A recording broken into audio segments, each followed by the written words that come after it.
right, all right. Welcome everyone. We're going to do the second class on how Bodhichitta protects our spiritual practice. And yeah, I mean, I quite enjoyed that you guys have the mic open and that we can discuss, because for me that feels much more, makes the class much more meaningful, that we can really relate it to our own practice and where we are at the moment. So when you have questions, please feel free to ask or interrupt. So I had some problem with my computer. The camera crashes when I turn on the camera, the Zoom crashes. So I have my notes on the right side. So when you see me looking at that way, it's because I need to check my notes, and I want to keep the story logical and in accordance with the Lamrim and what we learn from the text, so that we make proper imprints. And so in order not to jump or to forget something, I sometimes need to check. So let's start today with setting a motivation. So you can first take a few minutes to settle into this session. And to do so, you can sit comfortably.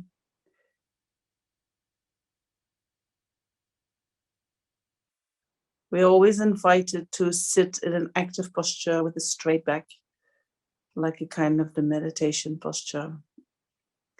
But if you feel that sitting on a chair or a couch is more relaxing for you, and that you therefore can hear better what is said, that is fine too. Just make sure that a comfortable position doesn't make you fall asleep or makes you a bit sleepy. So whatever makes your mind clear and awake, that's a fine posture.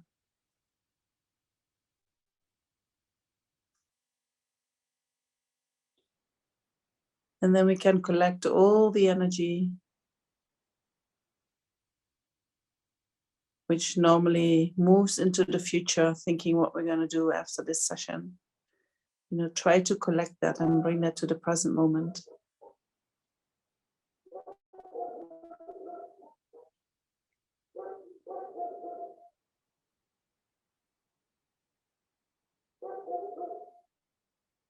And all that energy that is still captivated by what has happened in the past. Try to see that you can't solve the problems that have happened in the past, and bring that energy also to the present moment.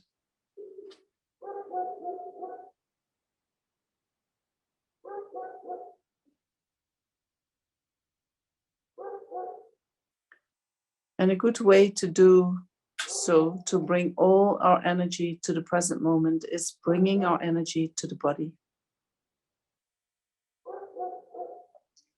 Our body is only always in the present moment.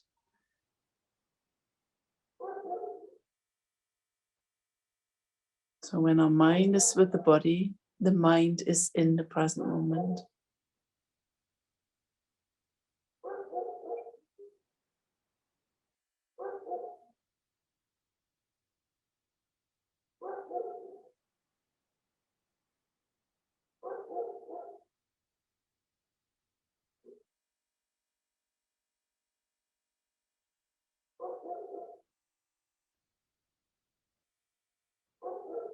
And then reflect on why you came to this session.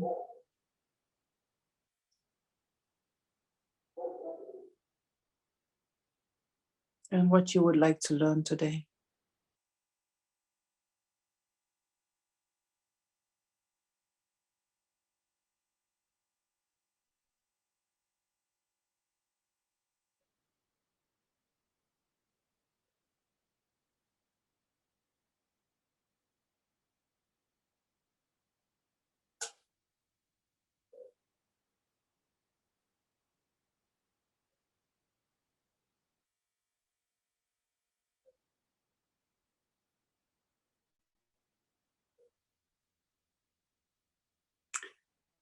And with that, in order to make this session most meaningful, we generate a Bodhichitta motivation, which is a motivation that is mainly concerned about others. Motivation that is not concerned with this life, but is looking further ahead.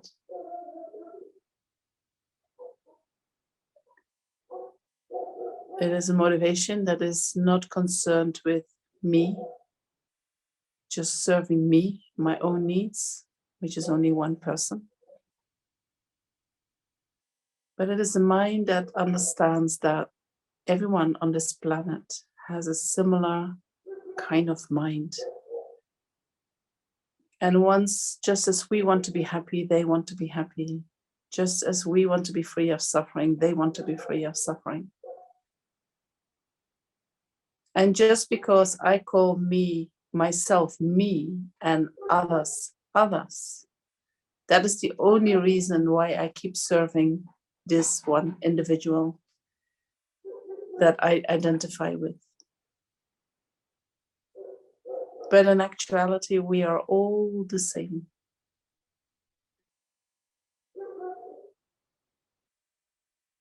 We are all the same in our wishes, in our needs.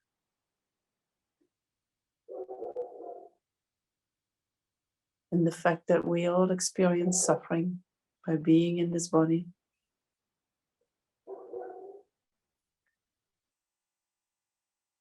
And so if I set a motivation just for me, I'm working just for one of these beings who all have the same problem. But if I realize, the more I can realize that we are all the same, then working for me and working for others is also the same. But when I work for others, when my motivation is to really work for others, when I'm focused on the happiness and the well-being of others, whatever I'm doing, the merit of that, the goodness of that multiplies by the number of beings that I'm working for.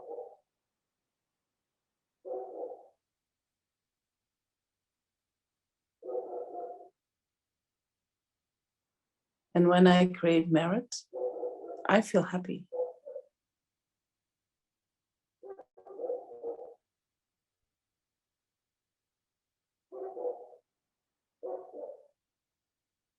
Creating merit in itself, although there is some suffering coming with that sometimes, but creating merit itself, having a virtuous mind, naturally a happy feeling arises in the mind.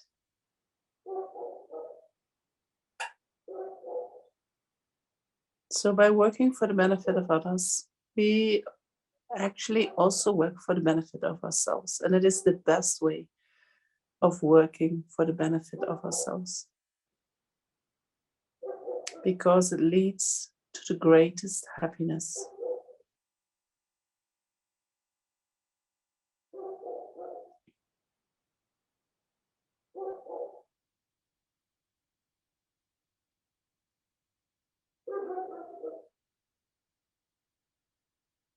And so you can visualize sentient beings around you. Those who have not met the Dharma, those who are so occupied by their own suffering that they cannot look further than their self.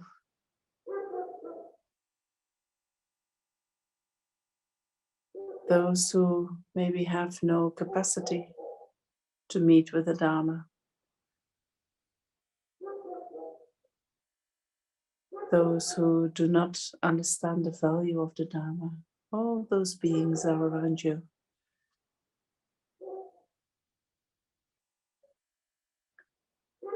They have no opportunity to do what we are doing.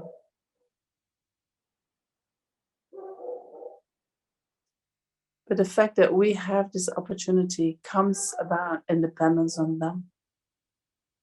They have been extremely kind to us.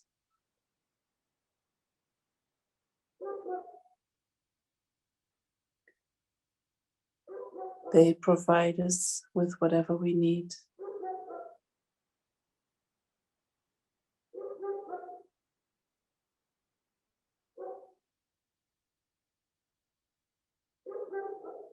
Whatever goodness we have has come about in dependence upon these beings.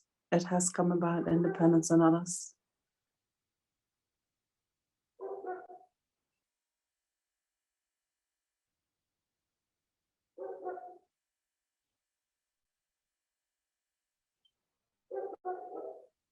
And so by seeing that they have no opportunity to meet with the Dharma in this life,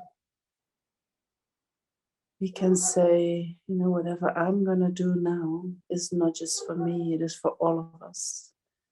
Whatever I'm going to learn, it's not just for me, I'm going to share that with everyone. I'm going to practice that, and I'm going to let that flow into the world in order to be of benefit to all those who do not have these opportunities that I have.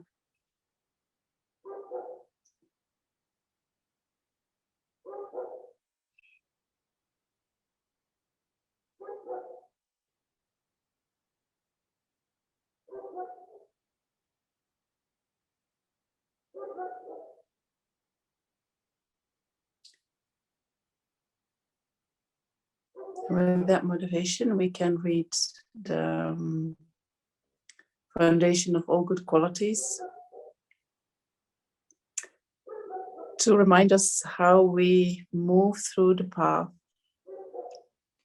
which steps we need to take in order to get where we want to be, what we set out for.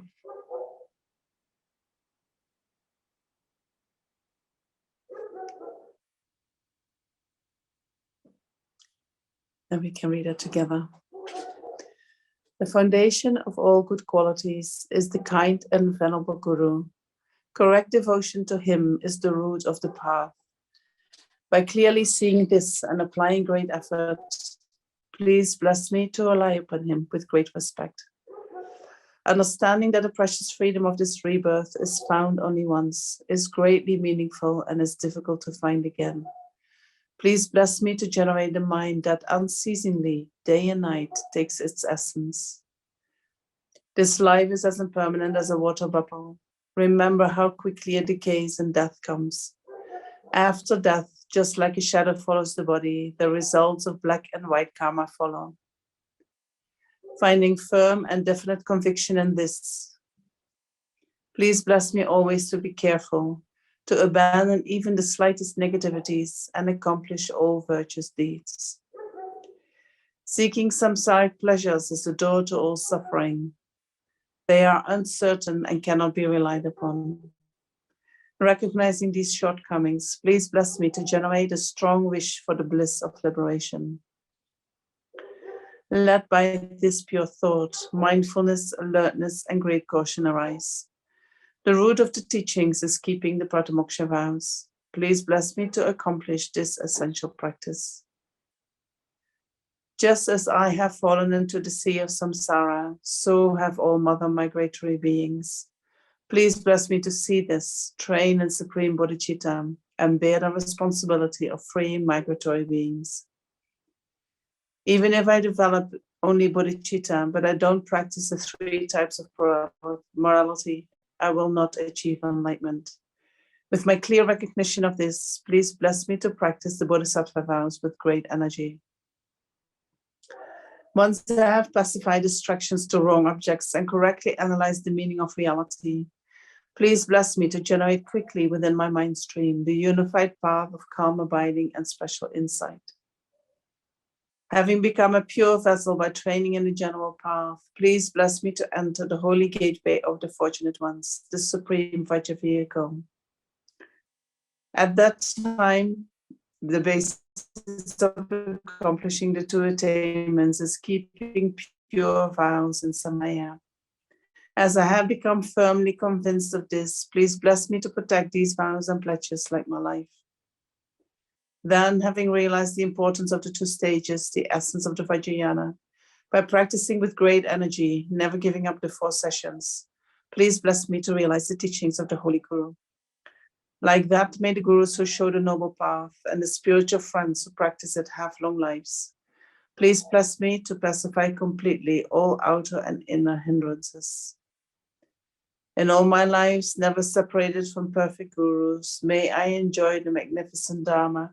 By completing the qualities of the stages and path, may I quickly attain the state of Vajradhara. And then on the basis of that, we can take refuge. And we can do it again twice in Tibetan and one time in English.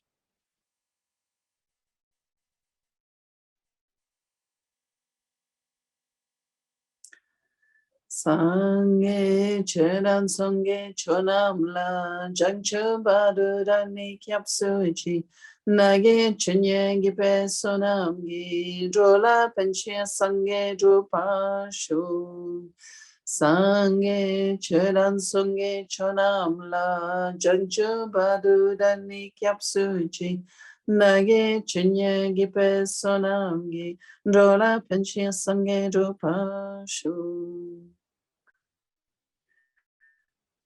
I go for refuge until I'm enlightened. To the Buddha, the Dharma, and the Supreme Assembly. By the merits I create through listening to the Dharma, may I become a Buddha in order to benefit all sentient beings. Thank you.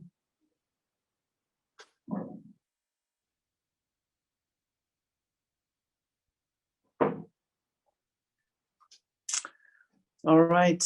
I wanted to do a little recap of what we did last week and then go more into why it is so difficult for us to generate bodhicitta.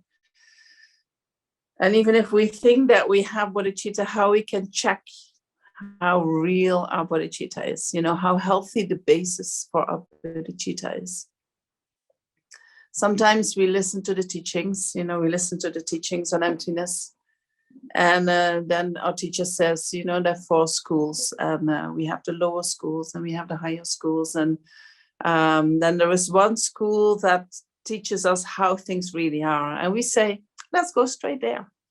We like just to know how it is. We do not know anything about these other schools, which are wrong anyway, eventually, right? But what we do is we then miss the basis, independence on which that final view has been generated. And, so then you can hold the highest view, but you do not have created a solid basis for you as a vehicle to carry that view, to really live that view. And sometimes I have the same feeling with bodhicitta, bodhicitta, when we think about it, when we talk about it, so beautiful, so fantastic. Yes, let's do that. And it gives us very good feelings when we do that, because as soon as we focus upon others, we feel, good feelings can arise. But if the basis is not healthy, we get into trouble all along on the path. At a certain point, either the body or the mind says, oh no, till here and not any further. But because what about me? How am I going to be taken care of? If I take care of all other sentient beings, nobody's taking care of me. I'm doing this for all sentient beings. Nobody's even thanking me. I'm doing this all for all sentient beings. Nobody's appreciating me, right? And so then we get into trouble. So how do we make sure, how do we create a healthy basis that we don't get into trouble? That's what I would like to focus on today. But first we do a little recap. So last time we spoke about, and if I go too fast, please put up your hand. And I need to put in the gallery view so that I see you all. Oh, you turned off your cameras. Then it doesn't really matter.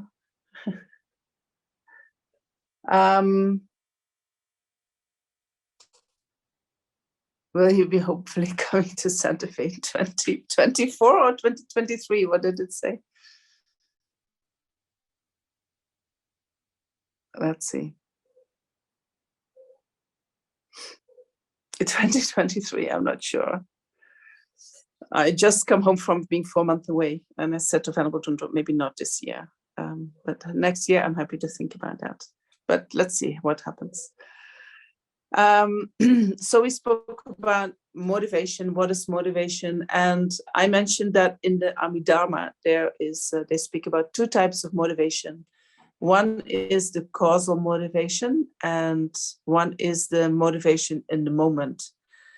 So the causal motivation is what we initially intend, what the purpose is of our actions. So when I wake up and I set up a bodhicitta motivation, then that bodhicitta motivation is the causal motivation. The causal motivation will influence whatever comes after that. It will influence the action in the moment. And I give that example that if I need to provide for my family, and in order to do so, I go out hunting, the causal motivation is a good motivation. It is a motivation to take care of others. But then the immediate motivation, or the motivation in the moment, might be that I need to kill an animal in order to take care of my family. So then the motivation in the moment is a negative motivation, while the causal motivation is a positive motivation. And so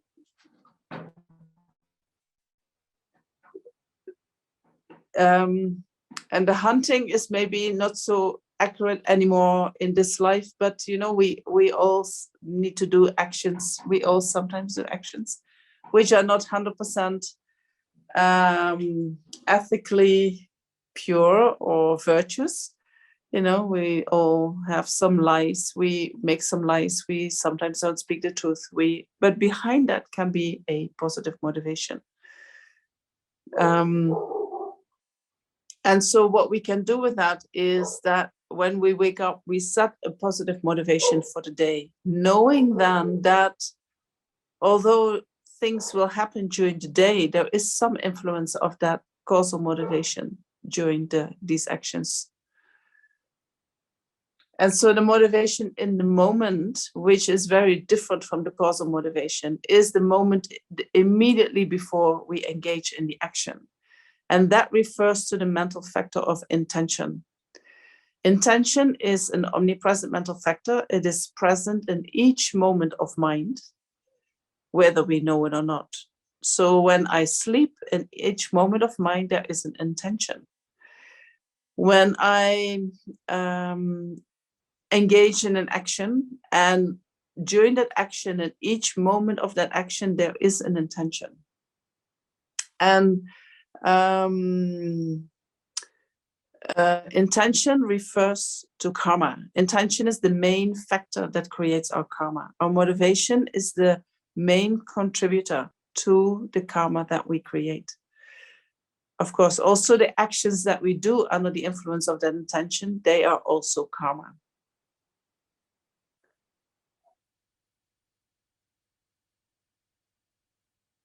So the lesson regarding motivation is that the intent behind it can be shifting depending on the circumstance, but that the goal is always positive intention. Well, sometimes we set out for a positive intention, but then the action that we are doing is a negative action. And if we look into how we engage in actions during the day, I don't know about you, but if I speak for myself, if I speak for most of human beings, I think at least 95% of the day, we are not really having mindful awareness of what we are doing and why we are doing it. We just do it on automatic pilot. And when we work on the automatic pilot and we investigate what that automatic pilot wants or what it is after, that automatic pilot is always after, I want to be happy now and I want to be free of suffering now. Right? Even if we're sitting on the chair, every movement that we are making is in order to find more comfort and less discomfort. that mind that works automatically is always self-absorbed. It's always about me. Right? Then we are more mindful. We are more aware of the present moment. Then we can think about others, but mainly just the people around us, the people that we like, not so much the people that we don't like. Actually, we don't wish them happiness. No, we don't work for them. We try to somehow exclude them. So this is our habit, a strong habit that we have, according to Buddhism, since beginningless time.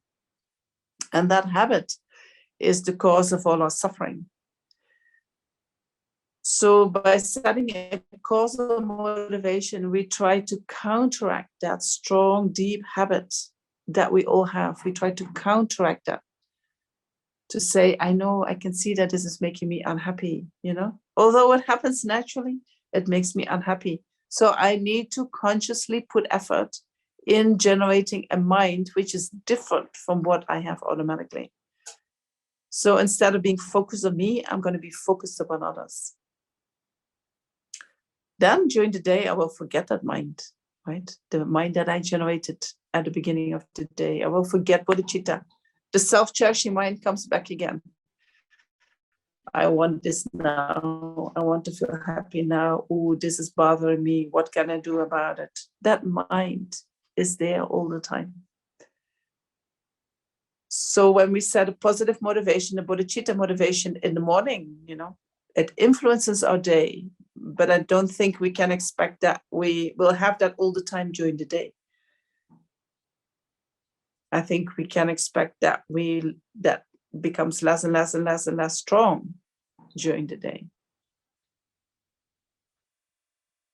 Is that all right, Karen?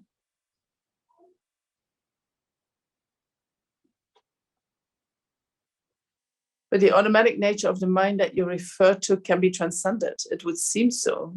Through consciousness effort, yes. Yes. So yes, that mind can be transcended. And I think that is what we're all talking about. That is what the Dharma is about. How do we do that? And I think every spiritual practice, every religion is talking about that. How can we transcend that self-grasping, that self-cherishing? And I think when we look into, for instance, Christianity, or I think also in other religions, what they all do is they open up the heart for others. They work for others. They make the practices that the Bodhisattva does, you know, they make that as part of their religion. That's very important. That is how we transcend that little self.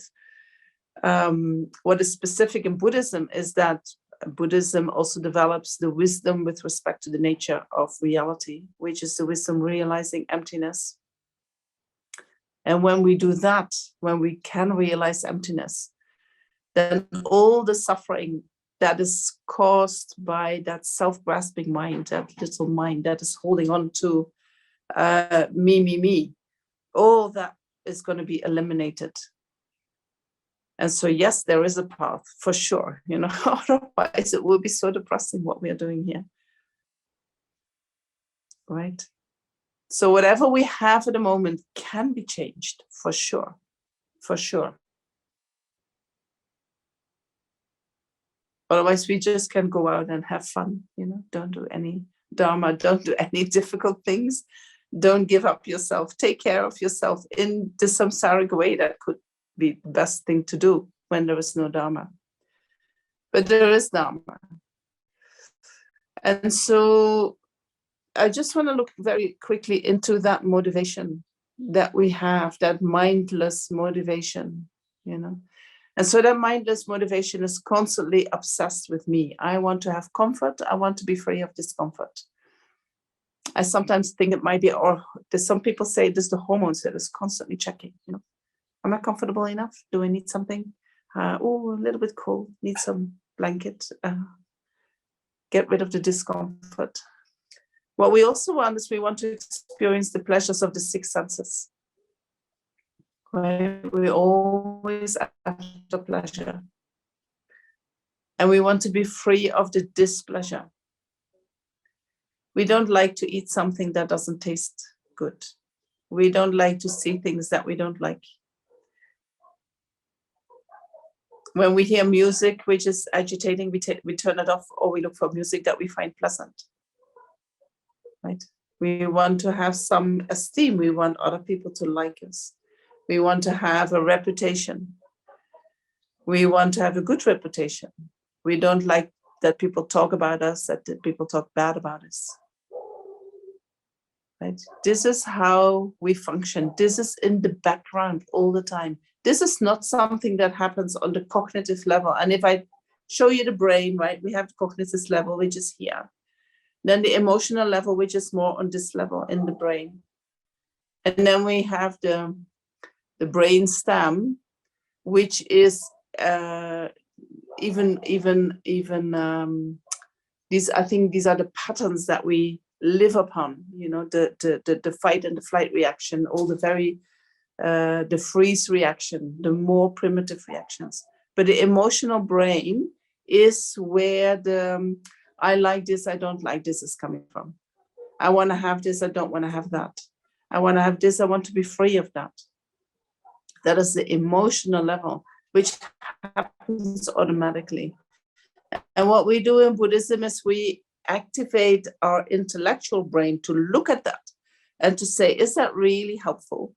And if it is not helpful, what can I do about it to transform that?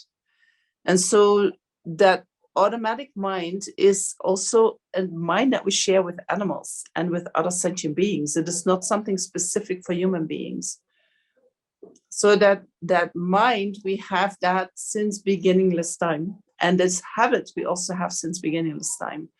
But in this life, we have an intellect, a human intellect, which has the capacity to look at these emotional reactions and then change both the way we see things and our attitude towards life and towards sentient beings, which can completely shift that emotional mind.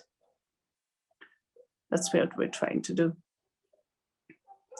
And so how the reason why we are so motivated is that we, due to the workings of the mind, we are so obsessed with the self.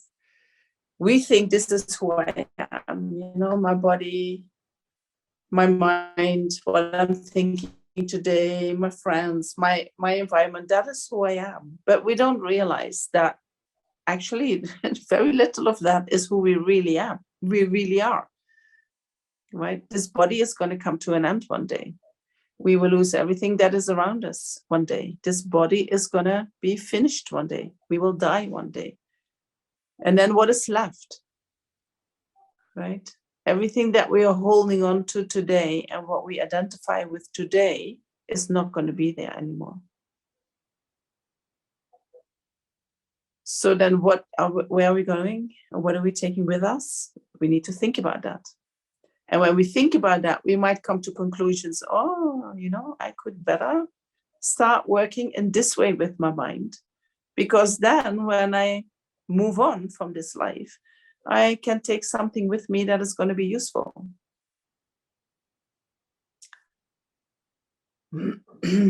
Same as, you know, I think 100 years ago, people didn't really save for a pension, or maybe a little bit longer ago.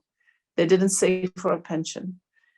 And then they get to the end of their life and then they become old and then they cannot take care of themselves. So now we take care of a pension so that when we are old and we cannot do that ourselves, we have something to fall back to. If you are lucky, not everyone has that. But if we are lucky, we have something to fall back to. Same with the Dharma, we just look a little bit further. We don't look in this life, we look beyond this life and say, what can I put in my bank account that is going to help me in next lives? Because that is definitely going to come. We have the feeling it's not going to come. You know, this is just it. But we need to think further. There is something is going to come.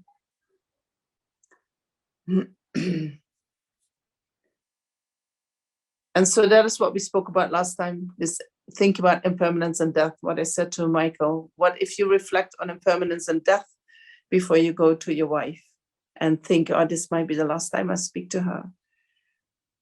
Maybe that is the right motivation to actually change that habit that we have, that innate habit. So in order to understand it a little bit more deep, we can look into how that mechanism of finding happiness works, you know. So what we are doing at the moment is pleasant feelings arise in the mind, right? Feelings is just as intention an omnipresent mental factor, which means that in every moment of mind, feelings arise. Pleasant feelings, unpleasant feelings, neutral feelings. The neutral feelings, they are more for the higher realms. So let's talk only about the pleasant and the unpleasant feelings. Feelings arise, pleasant feelings arise. What does my mind say? Oh, I like that. I want more of that. And wow, my attachment is right there. Attachment follows because attachment appears as that what is going to get that what gives us pleasure. Right? And we have the grasping mind. We walk along a bar, we smell the coffee, and we think, I like that. And the body, wow, straight walks in and says, can we have a cup of coffee? And you have the coffee, your attachment walks into that bar to get the coffee. Right? Maybe the causal motivation of the day was, I'm not going to drink any coffee today. You smell it, whoops, the body walks. And you think, oh, I have no power over this.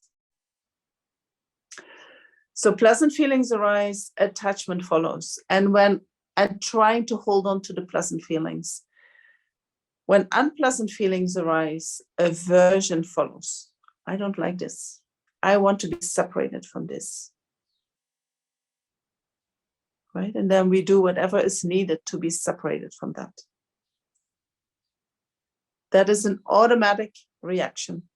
And aversion and attachment. From aversion comes, of course, anger and all the afflictions that are associated with anger.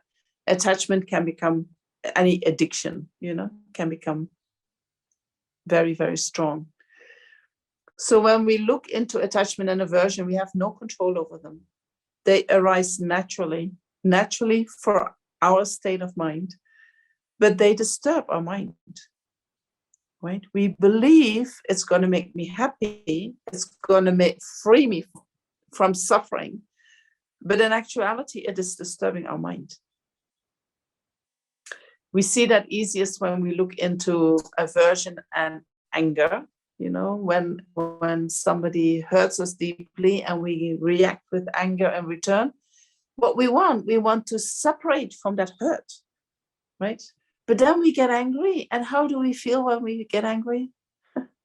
We suffer, right? We feel very unhappy when we are angry. And then we also make the other person unhappy.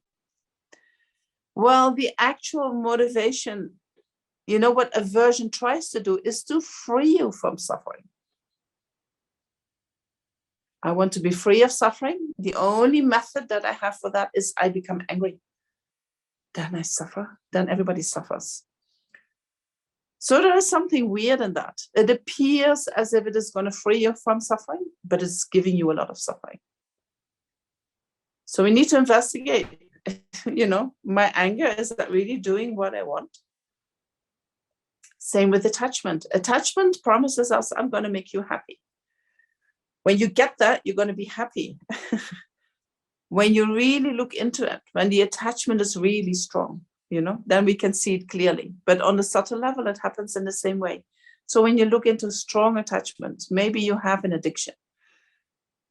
We all have addictions. We just think they're normal. But if you take things, for instance, if you take things out of the food that we eat, you see strong reactions in the body. That shows that we are addicted. If you take things out, for instance, you're looking at social media all the time, you take it out, you see how addicted you are. You can't let go of it. So attachment appears as, I'm going to make you happy. But whatever we take under the influence of attachment, we have to check, is that really going to make me happy? What is the mind of attachment? It is grasping. So that grasping is already, it's not a happy mind. The happy mind is very open and relaxed. Then we feel like, oh yeah, now I'm happy. Attachment is doing the opposite. But we believe it is making me happy. If we really want something, we are so excited, we're going to get that. This excitement can be very disturbing and very unpleasant to experience. Right? It is not a happy, relaxed feeling. And then whatever we get under the influence of attachment, somehow it is never completely doing it. Right? Very soon after we have it, we feel some kind of dissatisfaction coming. Oh, either we want some more, or we think something was missing. If that coffee was just a little bit more hot, or had a little bit more sugar, or a bit more, whatever, always something missing. It appears as I'm going to make you happy, but when you follow it, it gives you the information something is missing, which is not a happy feeling. Right?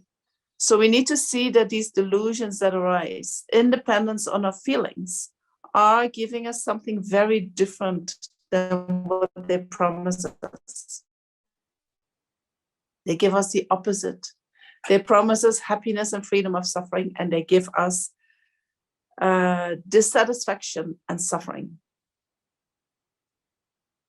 And so then when we can see that, we can say, where is this coming from? Why do I believe in this? And then we go back to the self, because I want to be happy and I want to have this, or I want to be free of this in order to be happy and to be free of suffering. So who is that I? How does that I appear, and how does that I exist? So then we're going to investigate the self-grasping mind. The self-grasping mind is just as deceptive as our attachment and aversion that arise in dependence upon that self-grasping mind.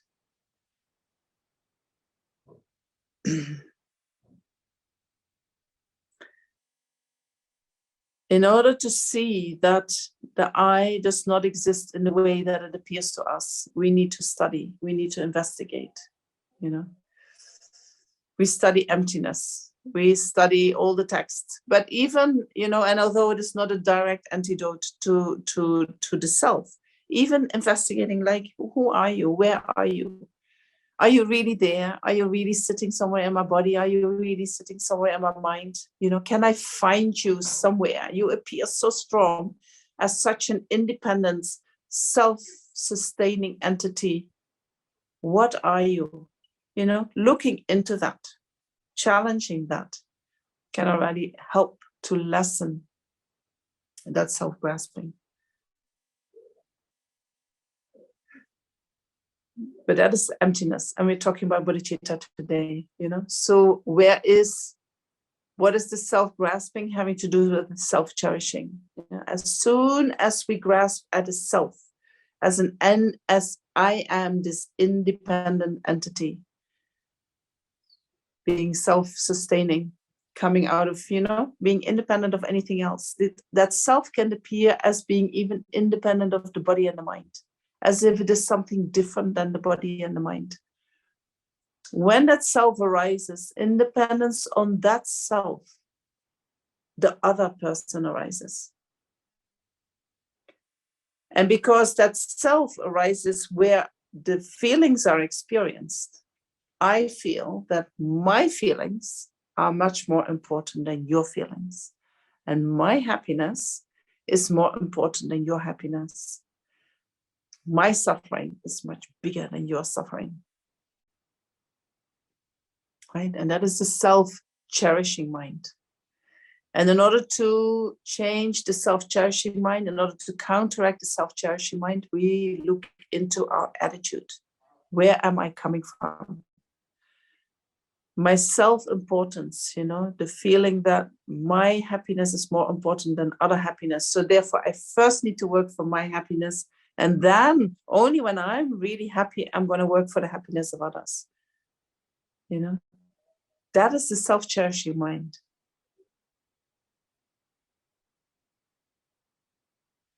In order to see that is not the way to go, we need a lot of wisdom, right? We need to see that actually when I stop working for the happiness of myself and start working for the happiness of others, working for the happiness of others is the cause of the happiness of myself. I need to have a lot of wisdom in order to see that, because innately, emotionally, I so believe the opposite. And so when I do not have enough wisdom, practicing bodhicitta, practicing letting go of self-grasping, at a certain point, there will be this voice that says, what about me? What about me? Am I taking care of me? So how do we take care of me? Let me first see if there is any question. Oh my gosh, time is running so fast.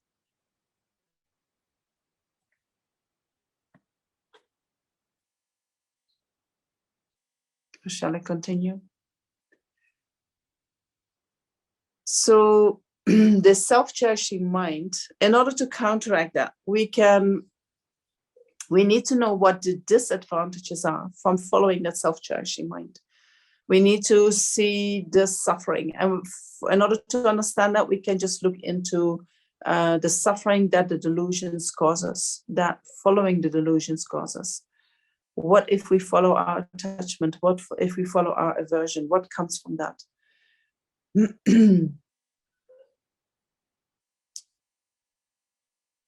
And that's, we can just think, all the suffering that we experience today is actually coming from that self-cherishing mind. So whatever we experience, which is not nice, we can blame that onto the self-cherishing mind that is somehow coming from me just taking care of myself. And then what we can also do is we can look into what are the advantages of generating this cherishing, the mind that cherishes all others. The mind that cherishes all others is the bodhicitta mind. And if you want to get some inspiration to develop the bodhicitta mind, you can, for instance, read the first chapter of Shantideva's The Bodhisattva Way of Life, where he praises the mind of enlightenment, where he praises the mind that cherishes others more than oneself. And so a few of the things that he says is that as soon as you start to weaken your self-cherishing mind, your samsara starts to crumble. As soon as you start cherishing others, your samsara starts to crumble. Your samsara, meaning this ongoing being born, taking rebirth in these 5 aggregates under the influence of karma and delusions. Because this body is taken due to karma and delusions, it is under the influence of karma and delusions. And also it produces constantly karma and delusions. And so this is samsara, we are caught up in that. We go around and around and around, and it's very, very difficult to escape. But when we generate the bodhicitta mind, then the self-cherishing mind is weakening, and therefore samsara is weakening. It starts to crumble. Also, that mind, that bodhicitta mind. So how does one stay grounded then? Does the consistency of the practice slowly do that? Blown out by the winds of the journey. Yes, I understand that. And I will come back to how do we take care of ourselves in generating that bodhicitta mind, because I do think we need to create a very healthy foundation that we keep knowing what we are doing, so that our wisdom mind accompanies these activities that we do for others. So the bodhicitta mind is also the mind that is the cause of Buddhahood. Without bodhicitta, we cannot achieve Buddhahood. Why is that important? Because Buddhahood is the state in which we develop all our qualities and in which we have eliminated all the faults, it is a state in which we have achieved perfect happiness. It is the highest state of happiness that we can achieve. And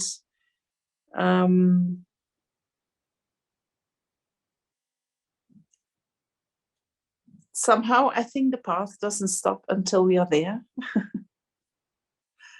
We can try to do many, many things in order to be more happy, but until we find that happiness, which is enlightenment, which is Buddhahood, we will keep searching. We will keep, because we are not there yet. So by generating bodhicitta now, we are already creating the course for Buddhahood. We are on the way to Buddhahood. And when we have a bodhicitta mind, the beauty of that is, we have a mind that wishes to achieve enlightenment. Then all the merit that we create, it will keep bearing fruit until we are enlightened. So normally when we create karma, for instance, when I create an action of giving with a mind out of pity, there is a beggar here on the street and I think, oh, poor guy, I just give you some money, but nothing more than that. I just give you some money. That giving of money has some positive effect. So one day in next lifetime, I will experience the result of me having giving some money. Then result finished. But if I can give to that beggar with a mind that wishes to achieve enlightenment for the benefit of all sentient beings, and I truly give that same amount of money to that beggar with that motivation, then the merit that I create with that action will bear fruit, will come back to me again and again and again until I achieve Buddhahood. So it becomes very powerful. And when we have this mind that wishes to benefit all sentient beings, whatever harm we have done in relation to other sentient beings gets purified. Right?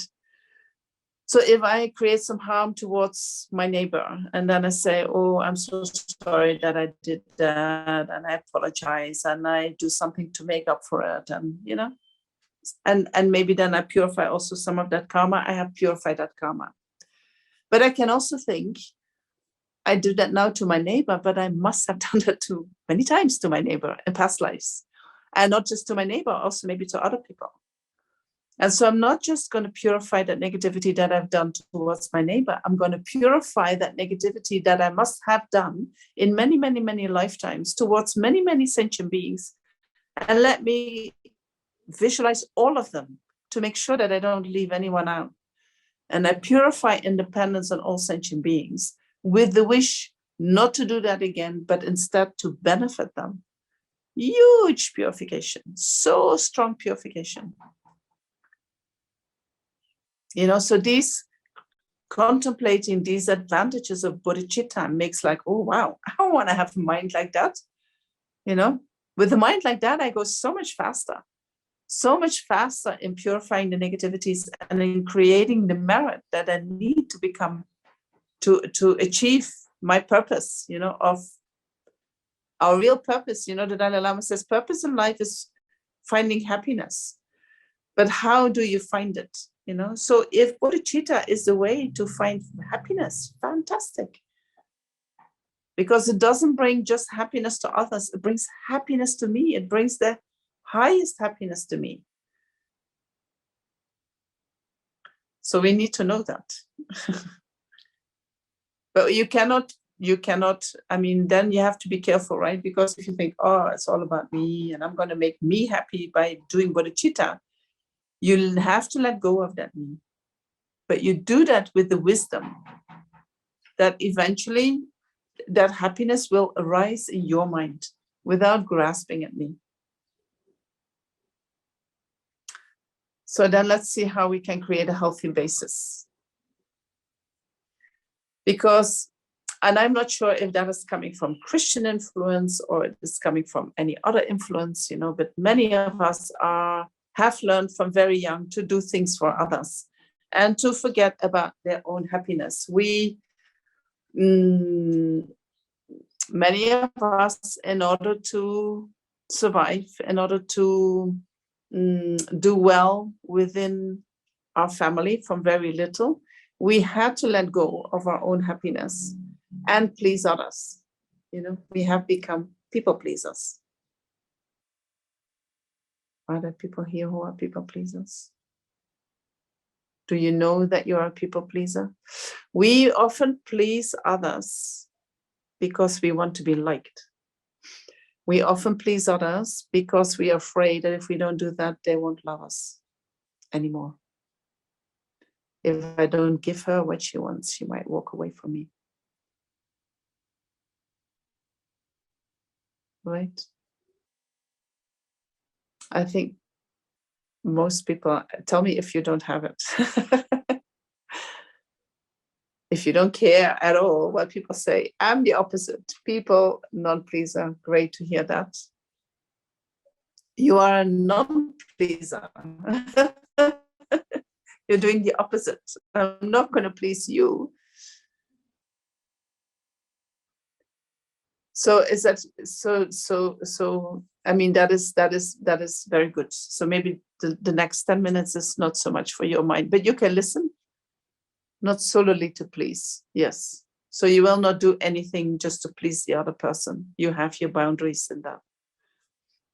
You try to be kind. That is very good. Even if we are not people pleasers, it doesn't mean that we are not going to be kind and we're not going to be compassionate. Yes, we want to be kind and we want to be compassionate, but not because I'm afraid that you're not going to love me if I don't do that.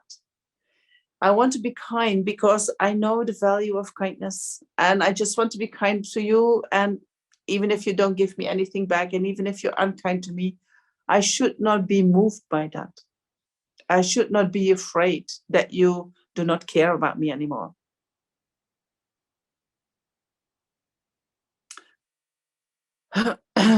So in order to practice bodhicitta, we need to know how to take care of ourselves in a healthy manner. And so what is our problem at the moment? Our problem is our biased mind. I like this, but I don't like that. And then we go for what we like and we try to get rid of what we don't like. And so we have cultivated this mind so strongly in our society, right? We do not put up with any discomfort, right? Anything that we have, this couch is not sitting nice anymore. Oh, I get a new couch. Oh, this mattress is not good. I'll buy a new mattress. Oh, I found some much better coffee than this one. We're always looking for the best, right? And if something is giving us some discomfort, we just change it. We just get rid of it and we get more comfort. We're always hunting for pleasures. The whole day, hunting for pleasures, trying to avoid displeasures. And we are cultivating that so much at the moment. If you see, if somebody says something to you that you don't care, that you don't like, we just cancel them, right? We are creating this cancel culture. We don't like it, then you don't exist for us anymore. And we have a power, so we eliminate you from our social media or whatever. We just cancel it because we do not want to put up with your shit. Sorry for my language, but this is what we are doing. So what we are doing is I cannot bear any displeasure anymore. As soon as displeasure comes, I do whatever I need to do in order to get rid of it. There is no ethical discipline anymore there. We do not care what the other people are feeling. Right? So we throw out ethical discipline in order to not experience any displeasure. And if you look into emotionally what kind of beings have this attitude is actually like a 2-year-old toddler, that stands and says, I don't want this, and keeps crying until it gets what it wants. That's how we learning from TV, from social media, how to behave. And we do it more and more and more. And so we think that is the way to happiness.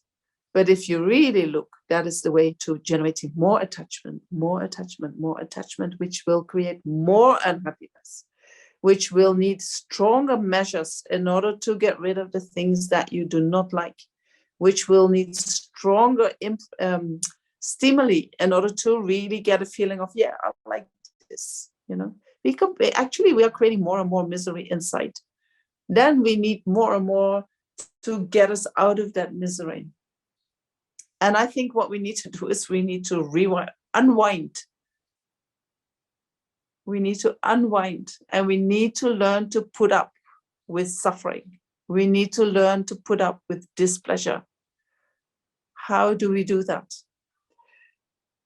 So before we go there, in order to, if you can see, oh yeah, this is maybe not the right way to go, this is the way of attachment. This is preached everywhere. You need to follow your attachment to be happy. So part of that is the cancel culture. Just get rid of everything that you don't like, which is completely stimulating that emotional brain, that self-cherishing mind, that self-grasping mind, completely. And all the things that we had, for instance, the good things from Christianity, we throw them out. Taking care of others, I'm sure if you look into your life 30 years ago, 20 years ago, there was much more caring about others. Now we don't have time to do that anymore. We don't have the money to do that. We don't even wish to do that. We are heading in that direction as a big group, And so in order to change that, we need to really think about what we are doing. And we also need to think about where does suffering come from?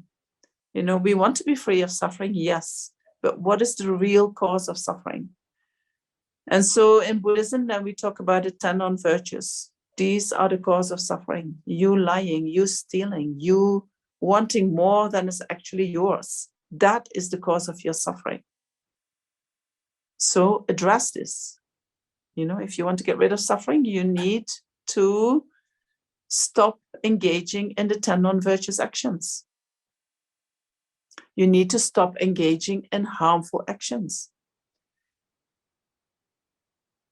If you want to be happy, you need to create the causes for happy feelings to arise, right? Because when happy feelings arise, we say, I'm happy. What is the cause for happy feelings to arise? Creating virtuous actions. Creating virtuous actions means benefiting others. At least not harming others. Then what else creates suffering is our delusions, right? Our attachment and aversion. So contemplate the negative aspects of your delusions and how they create more suffering for you.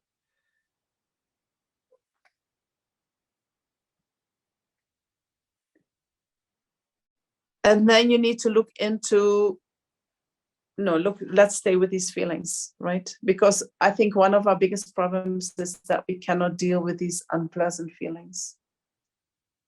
And I missed some things in the chat. Oh, yes. From Danny, I saw that. How do we take care of ourselves, right? We are trying to practice compassion for others. We're trying to cherish others more than oneself. But how do we practice compassion for ourselves? How do we do that? And so in order to understand that compassion means we want to be free of suffering, right? That's the definition of compassion, wanting to be free of suffering. How do we try to become free of suffering at the moment? We use our aversion and our anger. Is that the way the Buddha taught us that we're going to be free of suffering? Is that the way that you yourself observe you're going to be free of suffering? No. Aversion and anger is not going to give us freedom of suffering. How do we do that? By stopping to engage in negative actions. That is the way to become free of suffering. Engaging in virtuous actions is the way to find happiness. At the moment, we find happiness by following our attachment, grasping to what is good for me. Well, the actual cause of happiness is when we benefit others. Totally the opposite. Can I ask a question or no? Sure. I actually have a different sort of problem. I find that when I immerse myself intensely in various talks, like, you know, the Dalai Lama 3-day thing on the Heart Sutra or whatever, there are often times when I get completely overwhelmed with emotion. And it's not grief, it's recognition, but the tears run down my face. And when all this is over, I'm utterly exhausted. And this is what I mean about needing some kind of grounding so that I can walk away from that massive input and be stable on a certain level. And I understand that instability is an act of transformation, and I get that. But it's kind of wrecking my life, and it works in opposition to my desire to access all that knowledge in those talks. So I really don't know what to do.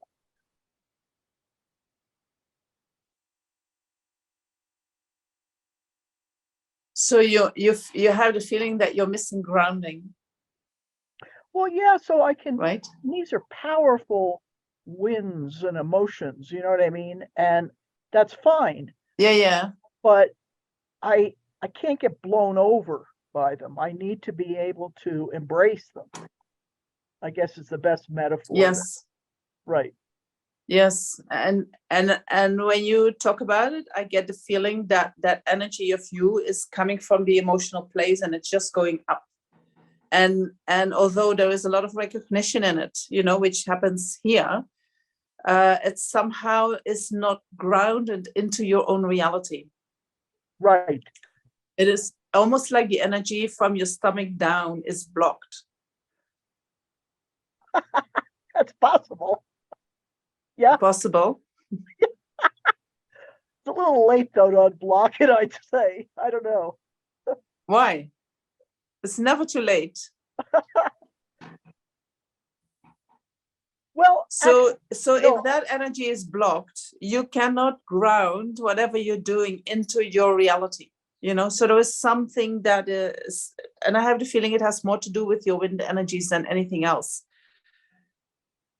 which probably has been functioning like that your whole life, which means that it makes it difficult, right? So well, in the past, I don't know. creatively separated the mind, the emotional body and the mind, and done my writing and everything.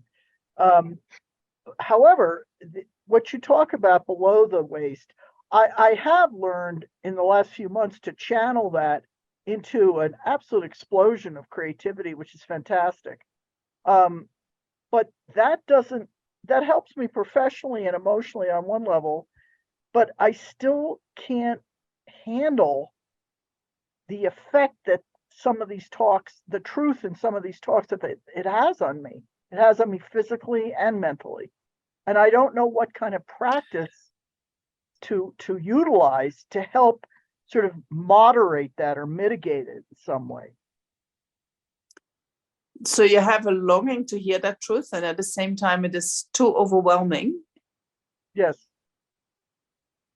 And you can't integrate that in your system as you are right now.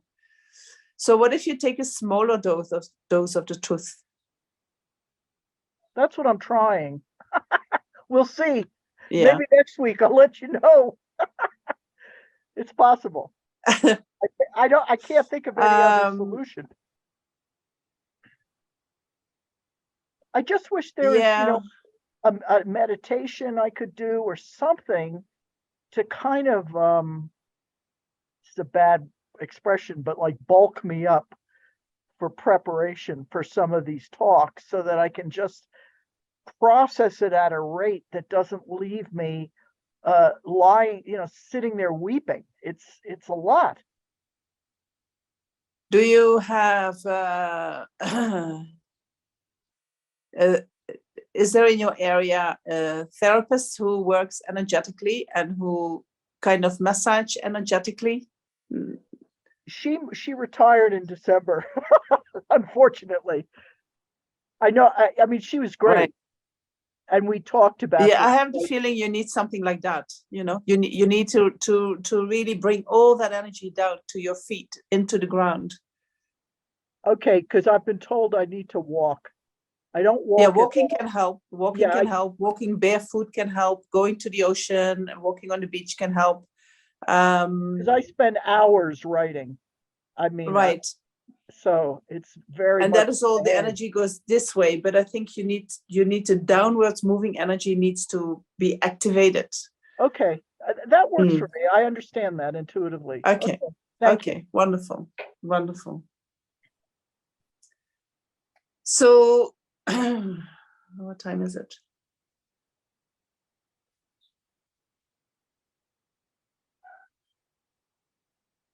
So our problem is our biased mind, right? We like something very strong and we don't like something else very strong, and then we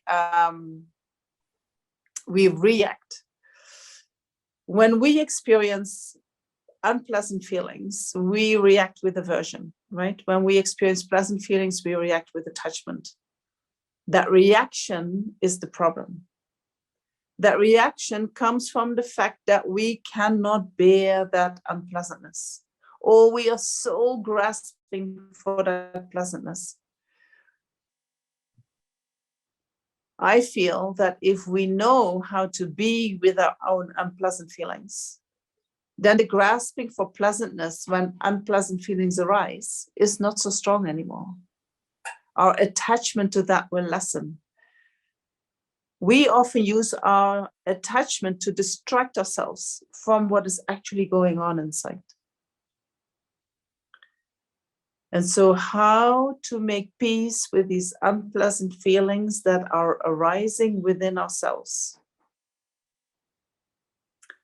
can give you a great foundation that makes that you lessen your attachment, you lessen your aversion, you get less strong holding onto that self-grasping mind, and you feel that you know how to take care of yourself. Then when you are with others, you're not so motivated by, oh, when I do this, they might not love me anymore, because you know how to love yourself. So you're not so dependent upon the emotional approval of others. When we can free ourselves from that, we can stand in our truth and we can act out of kindness and compassion from the place of truth inside ourselves, not of the place of, I'm afraid that they're not going to love me anymore. There is a difference in that. And I think that once we find that place in ourselves where we can speak from our own truth with loving kindness and compassion, and we are not afraid that anyone is going to abandon us or not like us or not love us anymore, then we are emotionally free. And when we are emotionally free, however things are coming, I know how to deal with it. Now we're not so caught up in this grasping mind. Then it's much easier to practice loving kindness, compassion, cherishing others. Of course, we're going to practice that then. All right. What do we do at the moment when unpleasant feelings arise? There is aversion. When unpleasant feelings arise, how do we speak to ourselves? Have you ever observed that? So you are suffering. So maybe we will do a meditation on that. But imagine you are suffering. And then how do you speak to yourself? Are you kind and say, oh, we'll be okay, we can do this? Or do you beat yourself up? How stupid are you? You're such a failure. You're never able to do it good. When we cannot bear unpleasant feelings, it is often because we have this very unkind self-talk. Right? The way we speak to ourselves when we are suffering is often very unkind. We would not speak to anyone in the world like that when they're suffering. When somebody else is suffering, we are kind. We somehow comfort them with our words. When we are suffering, we are harsh. We take a stick and we add to the suffering. So if we could somehow eliminate that, if we could change that, so how do we do that? First of all, when displeasure arises, when unpleasant feelings arise, instead of running away, covering it up with something more pleasant, and I think that is what Michael did last week, I have an anger arising in my mind. I cover it up with a beautiful mind of attachment. No, there is anger in the mind. That means there is suffering in the mind. Anger is a reaction to the suffering. Connect to the suffering. Feel the suffering, identify the suffering, and be kind with yourself while you digest the suffering. And then remember that you're not the only one. So many people are suffering in the same way. This is what we are all going through. So when I experience that and I cannot take care of it, what anger does is you just blast it out to others and you transfer that suffering to others. But I think actually what happens is that you create more suffering because your suffering is not gone. Other people have received suffering now from you. No suffering gone. So the best way to deal with suffering in this world is to be able to be with it, to feel it, to be with it and to be supportive of yourself, to have loving kindness and compassion for yourself while you experience that moment. What I realized is when you said that really hurt me. But you already have dealt with the hurt. But you can still tell her, that really hurt me. And it made me afraid. And it did this to me. And then that's it. Your wife will say, oh, I'm so sorry. I didn't want to hurt you. Right? That is a way that we can deal with the displeasure. When we can deal with the displeasure, what happens is that our 8 worldly dharmas, they weaken, because we do not have such strong craving for being free of certain things. There is also not such a strong craving to having the opposite of that.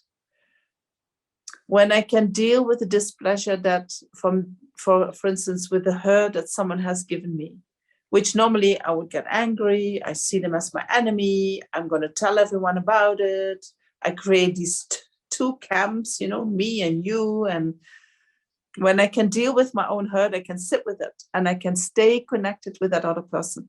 So my enemy doesn't become so strong or doesn't arise at all. Right? Then when there is no enemy, then everyone can become my friend.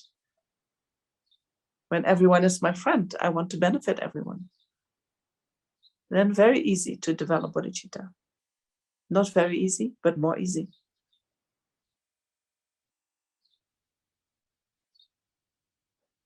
All right. So I wanted to do a little meditation on that self-compassion.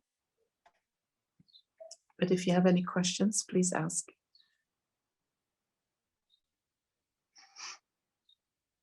because I haven't heard you at all tonight.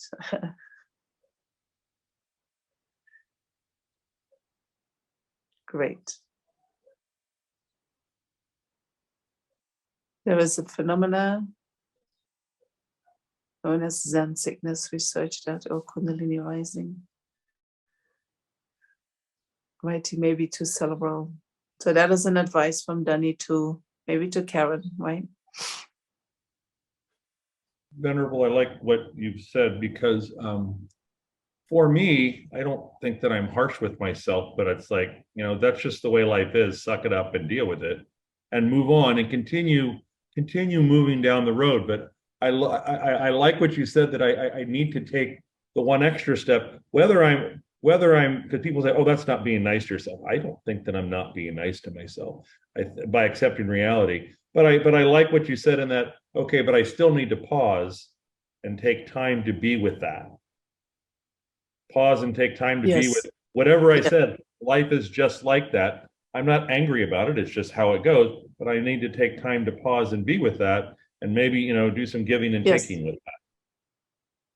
Yes. And I think when we are with that, that is already a taking, right? We say, I take that suffering that I experience, I take that on myself. That is, so when we do giving and taking, we take also the suffering from others. But if I take already my own suffering, is so precious when we do that. When we really feel it. Yes, life is like that. You know, and if you say, oh, it is like that, you can just put it somewhere in a bucket and don't look at it anymore, but it is still there. And I think when we soften up a little bit towards ourselves, then that suffering can digest. It needs to be digested. It needs to be felt, right? Not just thrown under the rug and say, okay, it is like that. But it is good that you don't have any mental engagement, you know, that you're not adding to the suffering. That is already fantastic. So you only just have to allow yourself to feel it. Is that what you mean? Exactly. Thank you. Great. Anybody else wants to say something or ask something? And I think I'm going to start carrying a bucket around with me to remind myself of that. A bucket? What are you going to do with that? Just remind myself of all the stuff that's in there that I deal with, that I need to feel, so that I can be mindful of that. Yes. Yes. Because I think the more we feel what we are experiencing, then independence on these feelings, also our wisdom gets activated, our compassion gets activated. And then you become more Michael. Yes, I agree. Looking forward to that.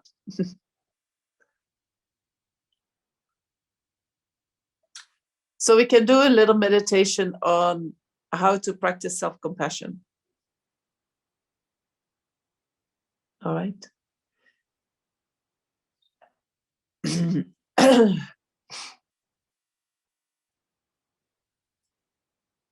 And Karen, you can take as your, because we're going to meditate on a slight problem, but you can think about that problem that you have when you listen to the teachings, that you have these strong reactions, which you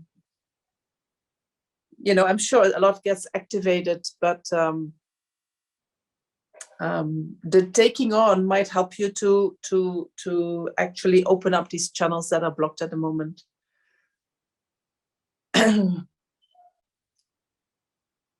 So let's take a few minutes to go back to the body.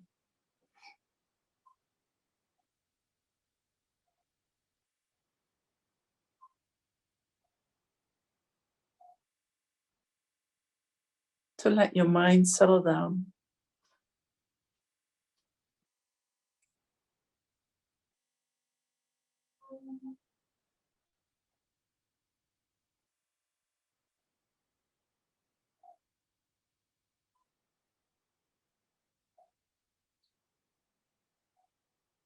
And you can do that by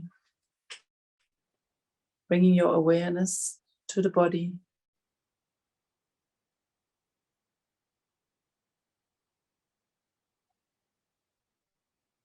and then to your breath.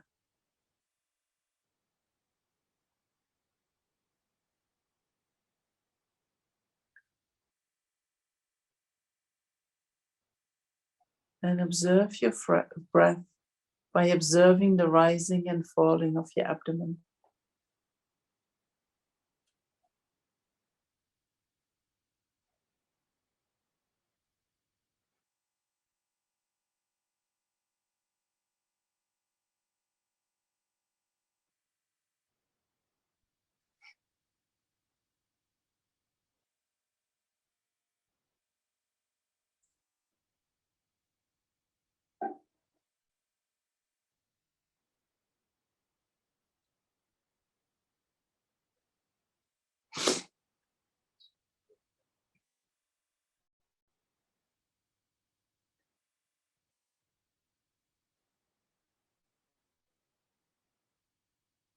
And then visualize yourself, see yourself, be with yourself in a space in which you feel safe.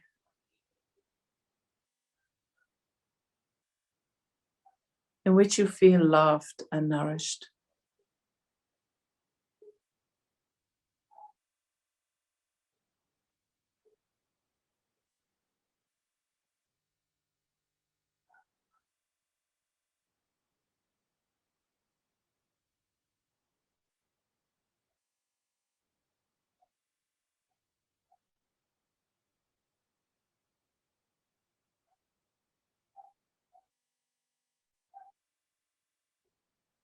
And observe what is going on in your mind.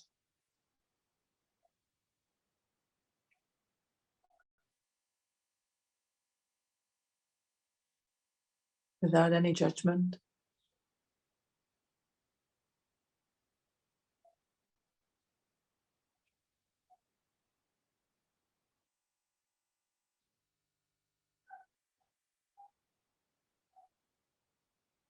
You don't have to hide anything. You don't have to suppress anything. Whatever is there is there. We don't have to understand it.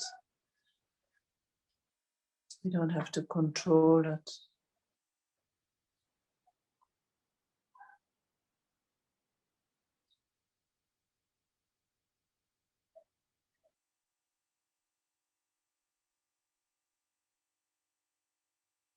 And then bring your mind to an unpleasant experience that you went through recently. And take an experience that is slightly to middling unpleasant, not very, very unpleasant.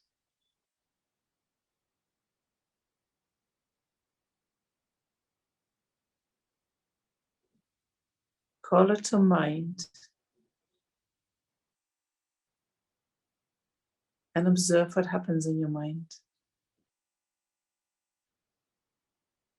Observe the feelings that arise.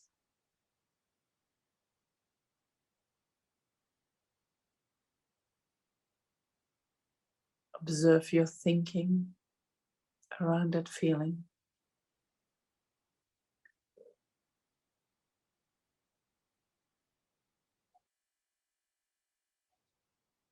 And observe your reaction to that feeling.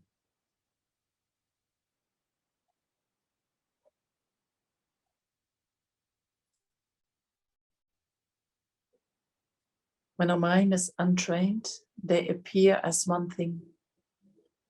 The feeling, the reaction to the feeling, and the disturbing thoughts that arise in dependence on that. They appear as one thing. But see if you can separate them.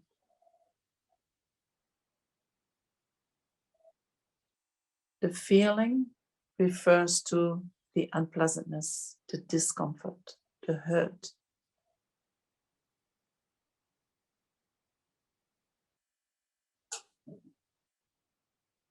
The reaction is that what says, I don't want to feel this. This is what is moving away from that feeling.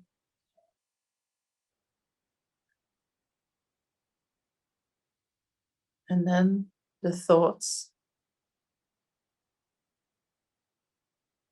They sometimes justify our moving away. They blame others, they blame ourselves.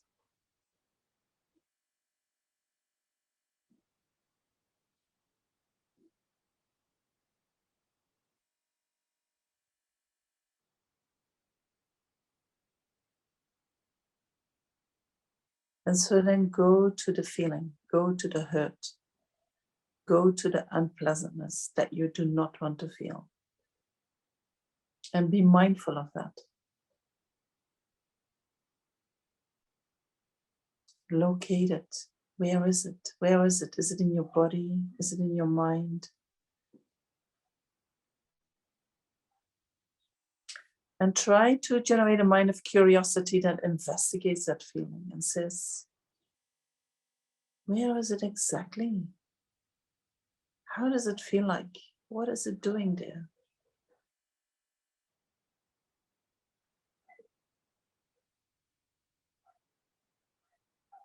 And it can help to bring your breath to that feeling. And you breathe through it.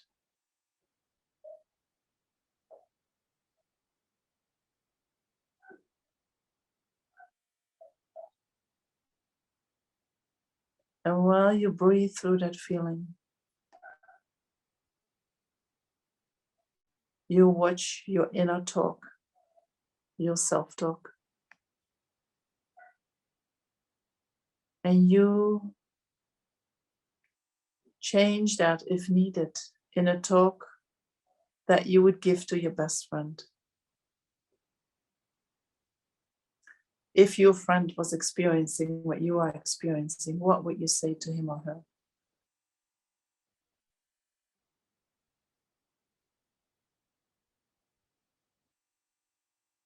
And then say that to yourself.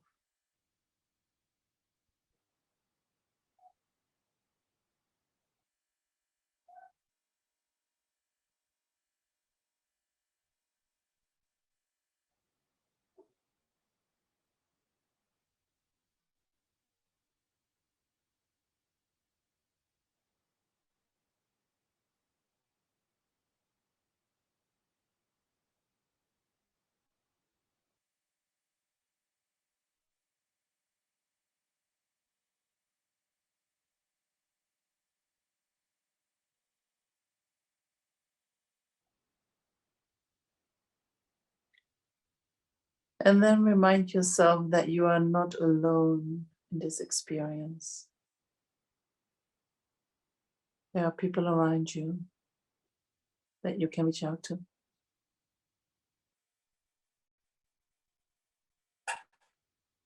That you can share this with.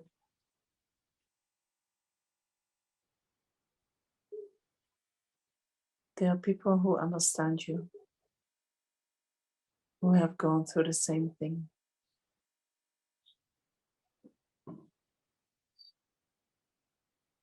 And we all know that when we find people who have gone through the same thing, that releases our suffering. We feel like, oh, now I got it. I'm not alone in this.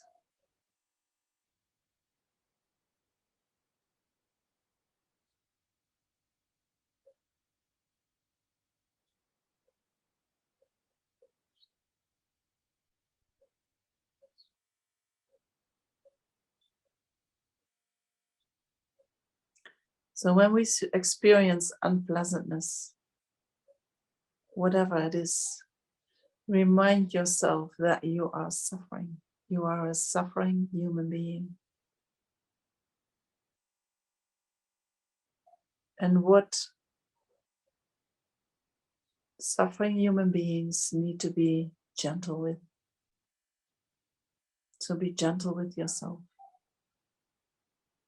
Don't beat yourself up. Don't be harsh to yourself. Be gentle.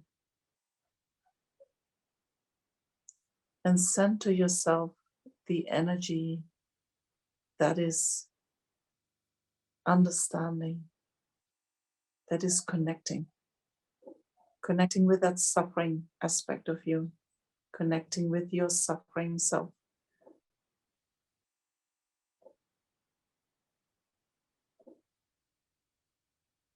Once we can make that connection, the suffering dissolves.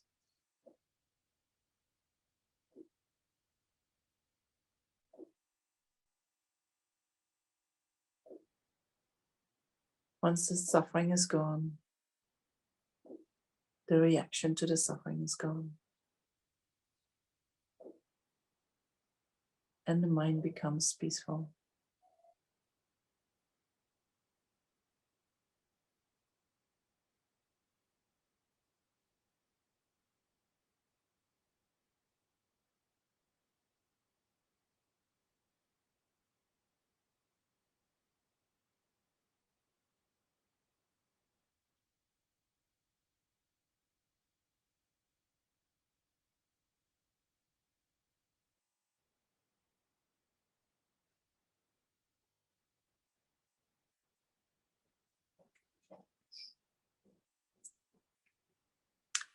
And then we can dedicate merits.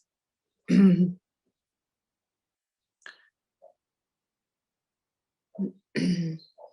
so one way of dedicating the merits is that we can imagine that all the positive energy that we have gathered by being here tonight, listening, thinking, reflecting, meditating, that all that energy gathers into our heart, filling our whole body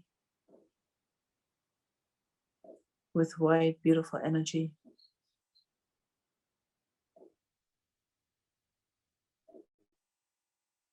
And that energy is so big that it starts to overflow through the crown of our head like a fountain, radiating out into space, touching each and every sentient being, releasing them from their suffering, bringing them only happiness.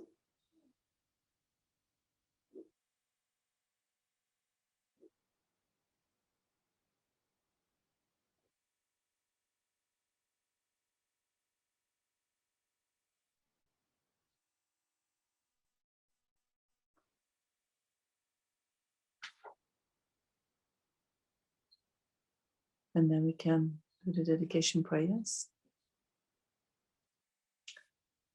Due to the merits of these virtuous actions, may I quickly attain the state of a Guru Buddha and lead all living beings without exception into that enlightened state.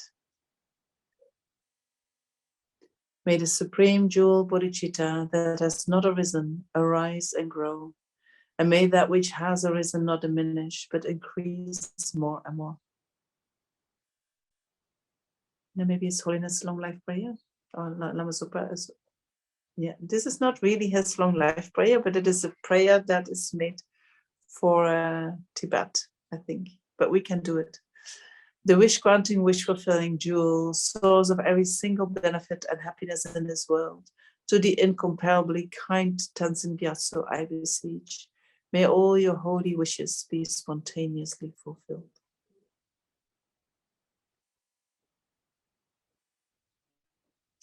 You who uphold the subdual's moral way, who serve as the bountiful bearer of all, sustaining, preserving, and spreading Manchuna's victorious doctrine, who masterfully accomplish magnificent prayers honoring the three jewels, savior of myself and others, your disciples, please, please live long.